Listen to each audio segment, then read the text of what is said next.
साथियों नमस्कार। आज के एपिसोड में आपका स्वागत है।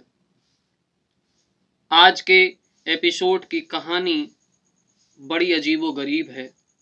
मन व्यथित है, चिंतित है, परेशान है।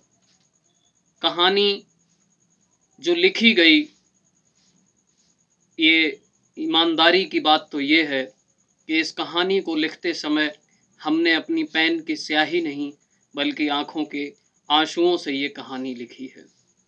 और ये एक ऐसी मार्मिक कहानी है जिसे सुनकर आपका दिल दहल जाएगा, दिमाग शून्य हो जाएगा, जबान लड़खड़ाने लगेगी और सोचने की शक्ति कुछ देर के लिए शून्य पड़ जाएगी। ऐसा मैं इसलिए कह रहा हूं क्योंकि आज बात करेंगे हम देश के उन अर्धसैनिक सुरक्षा बलों की पीड़ा की जिसके बारे में कोई मीडिया चैनल, बड़े बड़े तमाम वो कथित लोग जो बड़ा पत्रकार होने का दावा करते हैं, लेकिन उन्होंने अपने बड़े मंच पर इस बड़ी आवाज को नहीं उठाया।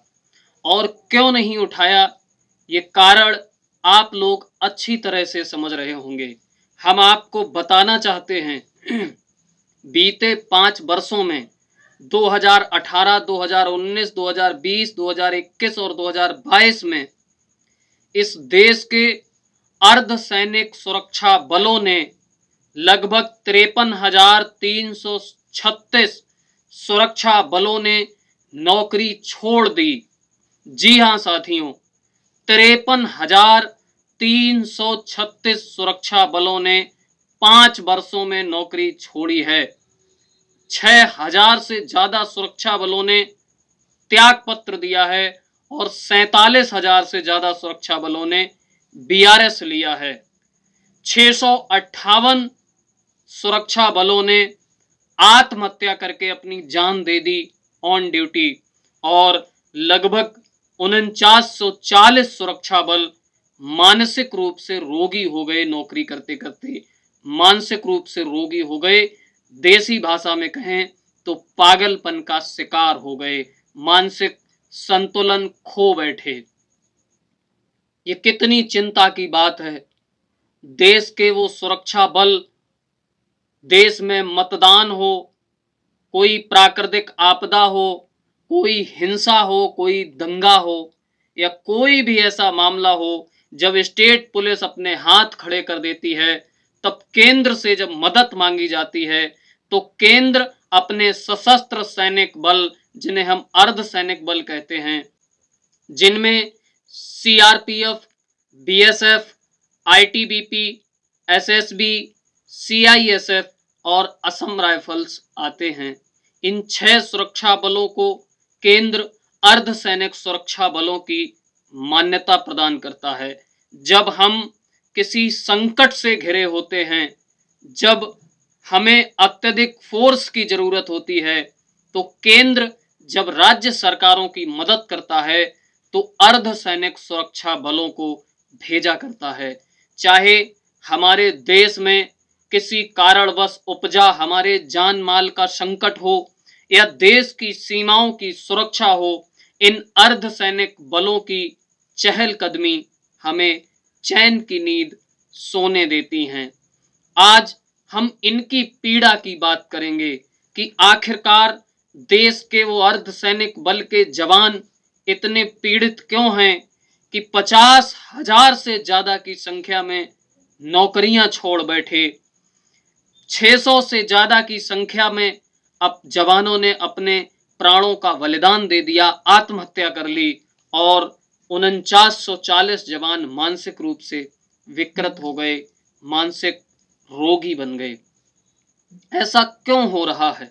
और ऐसा तब हो रहा है जब उस पार्टी की सरकार है जो राष्ट्रवाद के घोड़े पर सवार है, जिसने राष्ट्रीय सुरक्षा, राष्ट्रवाद और देश के सम्मान का ठेका लगभग अपने नाम ले रखा है और देश की किसी भी पॉलिटिकल पार्टी को राष्ट्रवाद की राजनीति करने पर वो लोग मखौल उड़ाते हैं और ये कहते हैं कि ये राष्ट्र सुरक्षा करेंगे, लेकिन मेरा सवाल है आपसे कि पिछले 10 वर्षों से केंद्र में एक ऐसी सरकार है जिसके लिए उनकी पूरी एक एजेंडा सेट करने वाली आरएसएस की पूरी टीम पूरे देश में एक मत होकर जनता जनार्दन में ये फैलाया करती है कि जब से मोदी जी प्रधानमंत्री बने हैं तब से सेना के हाथ खोल दिए गए।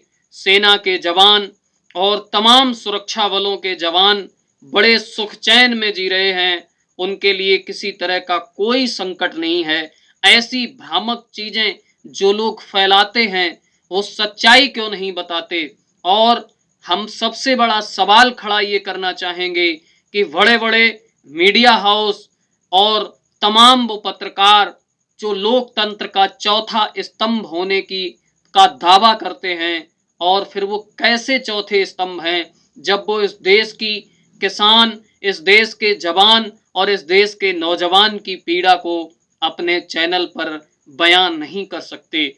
तो क्या उनको पत्रकार कहना गौरी लंकेश, रवीश कुमार, विनोद दुआ और तमाम वो पत्रकार जो या तो जीवन खो बैठे या नौकरी खो बैठे, निश्चित तौर पर ऐसे लोगों को, जो लोग किसी मंच पर ऐसी भी आवाज नहीं उठा सकते, ऐसे लोगों को पत्रकार कहना इन महापुरुष पत्रकारिता की क्षेत्र में जिन लोगों ने बड़े बड़े शिलालेखों पर अपने नाम इतिहास दर्ज किया है, उनके शान में गुस्ताखी होगी अगर हम इन जैसे लोगों को पत्रकार कहें जो सुबह से लेकर शाम तक अपने टीवी चैनल्स पर एक सरकार के लिए, एक पार्टी के लिए एजेंडा सेट करने में लगे रहते हैं। उन चैनल्स ने तमाम डिबेट्स कराई होंगी ज्ञान वापी पर, उन चैनल्स ने तमाम डिबेट्स कराई होंगी सीमा हैदर पर, उन चैनल्स ने तमाम वो डिबेट्स कराई होंगी जिनमें सांप्रदायिकता का जहर भरा होगा, लेकिन देश के उन सुरक्षा बलों की जवानों की पीड़ा को किसी चैनल ने अपने मंच पर न तो हल्ला बोल किया और न ही पूछा कि भारत पूछता है। आखिर ये ऐसे डिबेट शो ये मीडिया वाले क्यों नहीं आयोजित करते? क्या इन्हें कोई डर है या सरकार के लिए एजेंडा सेट कर रहे हैं? क्या इन्हें पत्रकार कहना उचित होगा? मेरी नज़र में अगर इनके लिए कोई शब्द ऐतिहासिक तौर पर उभर के आता है तो वो है दरबारी भांड। पहले राजा महाराजा लोग अपने दरबारों में भांड रखते थे जो उनकी शान में सुबह से लेकर शाम तक कसीदे पढ़ते थे। आज का मीडिया लगभग दरबारी भांड होने की रास्ते पर पहुंच गया है। और ये बात मैं सिर्फ इसलिए नहीं कह रहा कि कोई मेरा एजेंडा है, ये बात मैं सिर्फ इसलिए कह रहा हूं कि जब बात उसूलों की आए तो अपने आप के खिलाफ बोलो और जब बात देश की आए तो अपने बाप के खिलाफ बोलो। ये बात सीख कर, ये बात सुनकर जो लोग पले और बड़े हैं, निश्चित तौर पर खुले तौर पर वो लोग ये कह सकते हैं कि जो देश के सुरक्षा बलों की आवाज नहीं उठा सकता वो कुछ भी हो सकता है, लेकिन पत्रकार नहीं हो सकता। हम आपसे ये चर्चा करेंगे कि पिछले 5 वर्षों में 2018, 19, 20, 21, 22 इन 5 वर्षों में 47,000 अर्धसैनिक बलों ने बीआरएस ले लिया, यानी स्वैच्छिक सेवानिवृत्ति, खुद अपनी मर्जी से रिटायरमेंट ले लिया। और इन 5 वर्षों में 6336 यानी 6336 सुरक्षा बलों ने तो नौकरी से त्याग पत्र दे दिया। 658 सुरक्षा बलों ने आत्महत्या कर ली और 4940 सुरक्षा बल मानसिक रोगी हो गए, मानसिक रोगों से ग्रसित हो गए, पागलपन का शिकार हो गए। और ये बात मैं नहीं कह रहा, ना ही किसी व्हाट्सएप यूनिवर्सिटी के माध्यम से आई हुई खबर के जरिए कह रहा हूं। ये बात इस देश की सरकार ने स्वयं लोकसभा में बताई है। बुधवार को तमिलनाडु की विरुद्धनगर सीट से कांग्रेस के सांसद मणिकम टैगोर ने जब लोकसभा में प्रश्न उठाया तो उसके जवाब में केंद्रीय गृह राज्य मंत्री नित्यानंद राय ने ये आंकड़े लोकसभा में प्रस्तुत किए और उन्होंने ये बताया कि 2018 में 9,228 जवानों ने बीआरएस लिया, 1,712 जवानों ने त्याग पत्र दिया और 96 जवानों ने आत्महत्या कर ली। 2019 में 8,908 जवानों ने बीआरएस लिया, 1,415 जवानों ने त्याग पत्र दिया और 129 जवानों ने आत्महत्या कर ली। 2020 में 6,891 जवानों ने बीआरएस लिया, 799 जवानों ने त्याग पत्र दिया और 142 जवानों ने आत्महत्या कर ली। 2021 में 10,662 जवानों ने बीआरएस लिया, 1,241 जवानों ने त्याग पत्र दिया और 155 जवानों ने आत्महत्या कर ली। 2022 में 11,211 जवानों ने बीआरएस लिया, 1,169 जवानों ने त्याग पत्र दिया और 136 जवानों ने आत्महत्या की। इस प्रकार सिलसिलेवार तरीके से 47,000 जवानों ने बीआरएस दिया, 6,336 जवानों ने त्याग पत्र लिया और 658 जवानों ने आत्महत्या कर ली। इसी प्रकार वर्ष दर वर्ष 4,940 जवान मानसिक रोग के शिकार हो गए, यानी मानसिक रोग से पीड़ित हो गए, पागल हो गए। किस पीड़ा से गुजर रहे हमारे वो जवान जो पूरे देश के पीड़ा को हरते हैं। अगर इन आंकड़ों को वर्ष, महीने और दिनों में तब्दील किए जाएं तो आंकड़े कुछ इस प्रकार हैं। 5 वर्षों में बीआरएस लेने वाले जवानों की संख्या 47,000, यानी प्रतिवर्ष लगभग 9,400, प्रति महीने 783 और प्रतिदिन 26 जवान बीआरएस ले रहे हैं, यानी अपनी इच्छा से रिटायरमेंट ले रहे हैं। आप अंदाजा लगाइए कि 24 घंटे होते हैं एक दिन में और 26 जवान नौकरी से वापस आ रहे हैं घर, यानी 24 घंटे में 26 जवान आ रहे हैं, 1 घंटे का भी एवरेज नहीं आ रहा है। इस्तीफा देने वाले जवानों की संख्या 6,336 है, प्रतिवर्ष 1,267, प्रति महीना 105, प्रतिदिन का अगर एवरेज लगाया जाए तो 3.47, यानी 2 दिन में 7 जवान नौकरी से त्याग पत्र देकर आ रहे हैं। आत्महत्या करने के जवानों के अगर आंकड़े लगाएं तो 5 वर्ष में 658, प्रतिवर्ष 131, प्रति महीने 11, हर तीसरे दिन एक जवान मौत को अपने गले से लगा रहा है। मानसिक रोगी की अगर बात करें तो 5 वर्ष में 4940, प्रतिवर्ष 988, प्रति महीने 82, प्रतिदिन 2.70, यानी 3 दिन में 8 जवान मानसिक रूप से रोगी हो रहे हैं। ये पीड़ा जवानों की क्यों है? जवान क्यों बीआरएस ले रहे हैं, क्यों नौकरी छोड़ रहे हैं, क्यों त्याग पत्र दे रहे हैं, क्यों आत्महत्या कर रहे हैं और क्यों मानसिक रोगी के शिकार हो रहे हैं?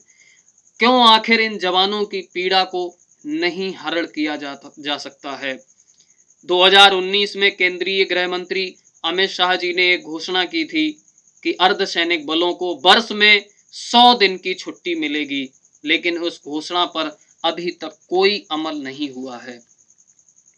पुरानी पेंशन योजना के तहत अर्धसैनिक बल जूझ रहे हैं, उन्हें पुरानी पेंशन योजना का लाभ नहीं मिलेगा। ये बात अटल बिहारी वाजपेयी जी की सरकार में तय हो गई थी जब उन्होंने नई पेंशन योजना लागू की थी।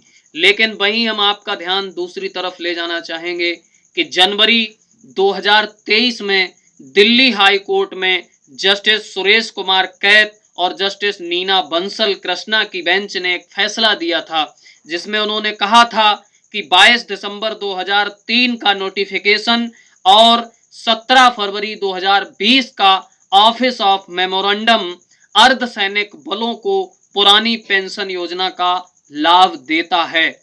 आगे हाई कोर्ट ने कहा कि 22 दिसंबर 2003 के नोटिफिकेशन में लिखा था कि 1 जनवरी 2004 के बाद केंद्र सरकार की भर्तियों में नई पेंशन योजना लागू होगी, लेकिन इससे सशस्त्र बलों को बाहर रखा गया। यानी जो नई पेंशन योजना लागू हुई उसमें सशस्त्र बल शामिल नहीं थे, सशस्त्र बलों को पुरानी पेंशन योजना के अंतर्गत ही रखा गया था और तब ये अर्धसैनिक बल सशस्त्र बल की सीमा रेखा में नहीं आते थे। लेकिन जब मनमोहन सिंह इस देश के प्रधानमंत्री बने तो 6 अगस्त 2004 को मनमोहन सिंह ने अर्धसैनिक बलों को सशस्त्र बल घोषित कर दिया था। उसके बाद अर्धसैनिक बल पुरानी पेंशन की मांग करने लगे और उसी के तहत जनवरी 2023 में दिल्ली हाई कोर्ट का ये फैसला आया था। और अपने उस फैसले में मिलॉर्ड ने लाल कलम से ये लिखा था कि अदालत ने कहा था कि 8 हफ्ते के भीतर अविलंब आदेश जारी करने के आदेश दिए जाएं, लेकिन सरकार सोई पड़ी है। अर्धसैनिक बलों में लगभग 1,14,000 पद खाली पड़े हैं, उन पर भर्तियां नहीं हो रही हैं। सेना में लगभग 1,55,000 पद खाली पड़े हैं, जिनमें से 11,266 पद तो अफसरों के हैं, जिनमें मेजर, कर्नल, जनरल और वायुसेना के पायलट, इनके तमाम वो अफसर हैं जो सेना को संचालित करते हैं। हम ये सवाल करना चाहेंगे उन तमाम लोगों से, उन तमाम बुद्धिजीवियों से, उन तमाम राजनीतिज्ञों से जो ये दावा करते हैं कि जब से ये सरकार आई है तब से सुरक्षा बलों के जीवन में बड़ा बदलाव आया है। जब एक बीएसएफ के जवान ने खाने की क्वालिटी को लेकर सवाल उठाए तो उसे नौकरी से निकाल दिया गया। जब भी कोई आवाज उठाता है तो उसके मुंह पर टेप लगा दिया जाता है। क्या सरकार एक ऐसी सरकार बन गई है कि हमारे राज्य में सब कुछ चंगा है, लेकिन अगर कोई बोलेगा तो उसके मुंह पर टेप लगा दिया जाएगा। यानी विरोध की आवाज को बंद कर दो, उसके बाद सब कुछ चंगा नजर आने लगेगा। लेकिन इस देश में लोकतंत्र है, लोकसभा है, राज्यसभा है। जब सवाल पूछे जाएंगे तो आंकड़े देना आपकी मजबूरी होगी, और जब वो आंकड़े देश के सामने आएंगे तो आपका जो चंगा दावा है वो नंगा हो जाएगा। और निश्चित तौर पर बड़े बड़े मीडिया हाउस इस आवाज को नहीं उठाते हैं। हमारा आपसे अनुरोध है कि अगर आपको अपने आप को भारत माता का नागरिक मानते हैं, वह देश जिसे आप माँ का दर्जा देते हैं, तो माँ के उन वीर सपूतों की इस पीड़ा को, जो बड़ी बात है, जिस बड़ी बात को मैंने छोटी जगह पर उठाया है, हमारा अनुरोध है कि इस बात में अपनी सहमति जताते हुए इस वीडियो को, इस एपिसोड को इतना शेयर करो कि दिल्ली दरबार की बड़ी बड़े महलों में बैठे हुए उन लोगों के कानों तक हमारी आवाज की गूंज पहुंचे और उन्हें ये सुनाई दे कि देश जान चुका है आपकी अकर्मण्यता के बारे में, देश जान चुका है जवानों की दुर्दशा के बारे में। आखिर क्या कारण है कि देश के वो नौजवान जो बरसों बरस तैयारी करते हैं देश की सेवा में जाने की, देश पर अपनी जान लुटाने के लिए जो कसम परेड लेते हैं, जो जान हथेली पर रखकर देश की सीमा की सुरक्षा करते हैं, देश पर आए हुए संकटों का हरण करते हैं, वो जवान आखिर क्यों नौकरी से त्याग पत्र दे रहे हैं, बीआरएस ले रहे हैं, आत्महत्या कर रहे हैं और मानसिक रोगी हो रहे हैं? ये बात समझने की आवश्यकता है। और अगर आप अभी भी ये बात नहीं समझे, क्योंकि मेरी नजर में अर्धसैनिक बल के जवान और सेना के जवानों से बड़ा कोई देशभक्त नहीं हो सकता। जो देश के लिए जान देने को तैयार हो जाए, उससे बड़ा देशभक्त न तो कोई राजनीतिक दल हो सकता है और ना ही कोई नेता हो सकता है, क्योंकि नेता का उद्देश्य और राजनीतिक दल का उद्देश्य सिर्फ और सिर्फ सत्ता पाना हो सकता है, लेकिन जवान का ऐसा कोई उद्देश्य नहीं होता। जवान सिर्फ देश की सेवा के लिए अपनी जान देने को तैयार रहता है। अगर उन जवानों की दुर्दशा में भी आपको ये नजर आ रहा है कि हम कोई राजनीतिक एजेंडा सेट कर रहे हैं, तो आप निश्चित तौर पर मानसिक रोग का शिकार हो चुके हैं अथवा लोगों को मानसिक रोगी बना रहे हैं। क्योंकि ये बात, जो आंकड़े मैंने आपके सामने रखे, ये आंकड़े मेरे नहीं हैं, ना ही किसी व्हाट्सएप यूनिवर्सिटी से निकल कर आए हैं। ये उसी सरकार के आंकड़े हैं जो राष्ट्रवाद के घोड़े पर सवार होकर कश्मीर से कन्याकुमारी और असम से गुजरात तक जाती है, और जो राजनीतिक मंचों पर खड़े होकर सेना के बलिदानों का व्यापारीकरण करती है, और जो ये कहती है कि सेनाएं और सीमाएं सुरक्षित हैं, हम हैं इसलिए सीमाएं सुरक्षित हैं। जो ऐसा दावा करते हैं, उनके राज्य में बड़ी संख्या में, हजारों की संख्या में जवानों का नौकरी छोड़ना, आत्महत्या करना, मानसिक रोगी हो जाना, ये दर्शाता है कि आखिर उनके सामने कोई तो संकट है, जो वो नौकरी छोड़ रहे हैं, आत्महत्या कर रहे हैं और मानसिक रूप से पीड़ित हो रहे हैं। अगर इस बात को भी आप नहीं समझ पा रहे हैं, तो निश्चित तौर पर आप किसी राजनीतिक दल की अंधभक्ति में इतने अंधे हो चुके हैं कि आपको अपने देश, अपने घर और लुटते हुए वतन की कोई चिंता नहीं है। और जो लोग ये मानते हैं कि हमारी पार्टी या फला पार्टी ऐसा कृत्य नहीं कर सकती, उनके शासनकाल में ऐसा नहीं हो सकता, मैं बताना चाहता हूं कि दुनिया की वही सबसे बड़ी पार्टी के राष्ट्रीय अध्यक्ष के पद पर रहते हुए एक राष्ट्रीय अध्यक्ष को रक्षा सौदे में रिश्वत लेते हुए रंगे हाथ ऑन कैमरा तहलका कांड में पकड़ा गया था। उसके बाद उन्हें अपने पद से इस्तीफा देना पड़ा था। उसी पार्टी की सरकार के समय कारगिल युद्ध के दौरान कारगिल शहीदों के लिए अमेरिका से जो ताबूत मंगाए गए थे, उस ताबूत में बड़ा घोटाला सामने आया था, और तहलका कांड के बाद उस सरकार के रक्षा मंत्री जॉर्ज फर्नांडिस को इस्तीफा देना पड़ा था। उसी सरकार के दौरान तमाम वो घोटाले उजागर हुए जो रक्षा संबंधी क्षेत्रों से थे, चाहे उनमें कोई ऐसा घोटाला हो। तमाम से ऐसे घोटाले हैं जिन पर सरकार ने सुप्रीम कोर्ट में जवाब देने से इनकार कर दिया। और चाहे अभी हाल की घटना प्रदीप कुरिलकर हों, जिसकी 3 पीढ़ियां आरएसएस में थीं, वो भारत के मिसाइल कार्यक्रम को पाकिस्तान की महिला के हाथों बेचता हुआ रंगे हाथ पकड़ा गया। ऐसे लोग जिनकी 3-3 पीढ़ियां राष्ट्रवादी होने का दावा कर रही हों, और वो देश के मिसाइल कार्यक्रमों को बेचते हुए गिरफ्तार किए जाएं, तो उनसे ये उम्मीद करना कि उनके रहते ऐसा कुछ नहीं हो सकता है, ये सिर्फ और सिर्फ एक आपको धृतराष्ट्र होने की ओर ले जाने का कदम होगा। लेकिन हम आपसे ये उम्मीद करेंगे कि आप इस आवाज को शेयर करिए और बताइए देश के उन हुक्मरानों को कि देश की जनता जागरूक हो चुकी है। अब अकर्मण्यता से काम नहीं चलेगा, अब सिर्फ राजनीतिक मंचों पर राष्ट्रवाद के नारे लगाने से काम नहीं चलेगा। फर्जी राष्ट्रवाद का दिखावा, दीपावली पर सेना की टुकड़ियों में जाकर वर्दी पहनकर चश्मा लगाकर फोटो खिंचवाने वाले लोग सावधान हो जाएं।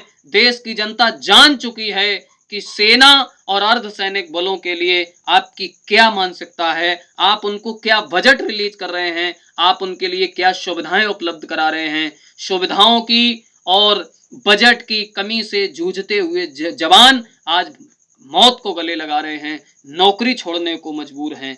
ऐसा फर्जी राष्ट्रवाद अब देश में नहीं चलेगा। बहुत बहुत धन्यवाद, बहुत बहुत शुक्रिया। हमारा निवेदन है कि इस वीडियो को लाइक करिए, शेयर करिए, हमारे चैनल को सब्सक्राइब करिए, बेल आइकन दबाइए, ताकि अगला जो भी एपिसोड बने आपको सबसे पहले मिले। बहुत बहुत धन्यवाद, बहुत बहुत शुक्रिया, नमस्कार।